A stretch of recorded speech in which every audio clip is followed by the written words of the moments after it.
Hi there, this is Galen Martling. Today I'm showing a sweet masculine card. Masculine cards can be cute. I made one that's really adorable with some otters, and I'm using Unity stamps. So the stamps I'm using, the otter and the sentiments and the hearts are from Otterly Devoted. And the paper is newsprint greetings. It's a 4.25 by 5.5 inch paper pack. Those two, the paper and the stamps, are by Unity Stamp Company. I'm going to show how I add color using Copic markers to the otters. You can use whatever you have on hand. You don't have to have Copics, but I'm showing Copics and a few different colors. Primarily, whatever your choice of color is, choose some beiges to brown and in between colors as well to kind of blend in lights and darks together and add shadows where you think there might be shadows. And then the only other colors I have are like a light yellow or ivory to help with the lighter shades on the otters and on the ground level there. And so I add 2 shades of red, one darker and one lighter. And I also come in at the bottom to mimic water. I added a couple shades of teal or turquoise, light blue, something like that. I didn't want to build a whole water scene. I just thought I'd give it a hue to mimic maybe the look of water at the bottom. And so I just am adding lots of shades of brown and tan for these otters. They're so sweet. I wanted the shadows and shading to pop. So to do that, you just add in dark and then you blend it out with the next darkest color and come in with another lighter color. And sometimes you go backwards again and you need to add more dark or light, however it is you like. These were easy to do. The artwork already has lots of shading and shadow in it. So this was stamped with it was hybrid ink, or it's alcohol friendly ink that is compatible with Copic markers. So whatever you're stamping with, make sure you stamp with something compatible with your inks or your markers or your pencils. If you're watercoloring, make sure you use a waterproof ink. Those are just some tips for coloring. So I just am building somewhat of a grounding area here. And I thought, no, I'll just go ahead and make it look like water. So I added some blue.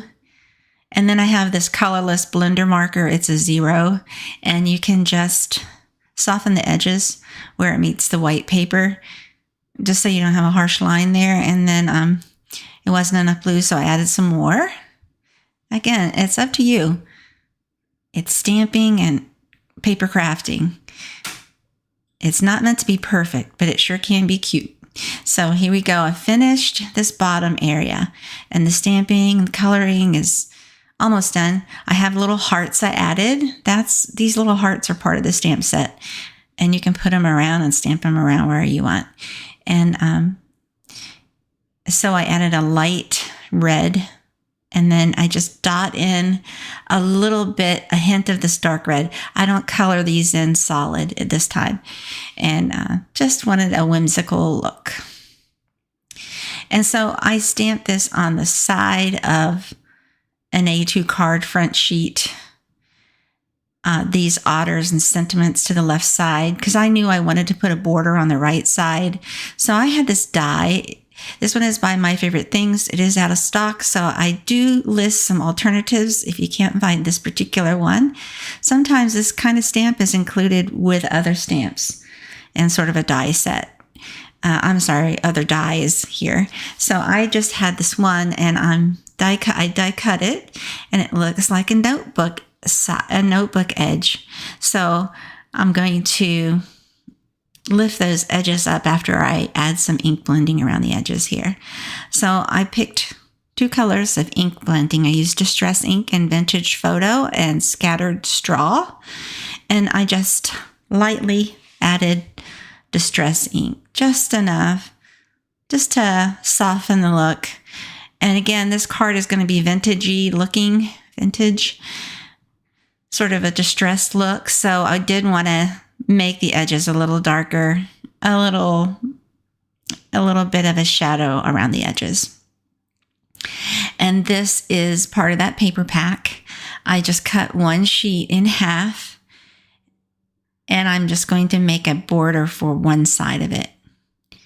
And I thought, okay, it's already distressed, but I'm going to add a little bit more. I just added some shading around the sides. I decided I was going to make a flag.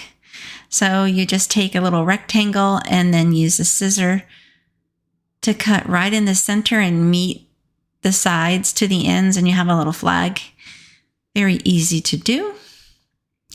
And then you build your card front. I just added that background text newsprint to the right side, and then on the otter side, the left side, I just added the otter piece, and then I'm just going to lift up with my fingers this little notebook trim, and just add some double-sided tape for all the flat double-sided tape for this. I didn't add any foam tape this time. It's relatively a flat card with the exception of these two little beads at the front.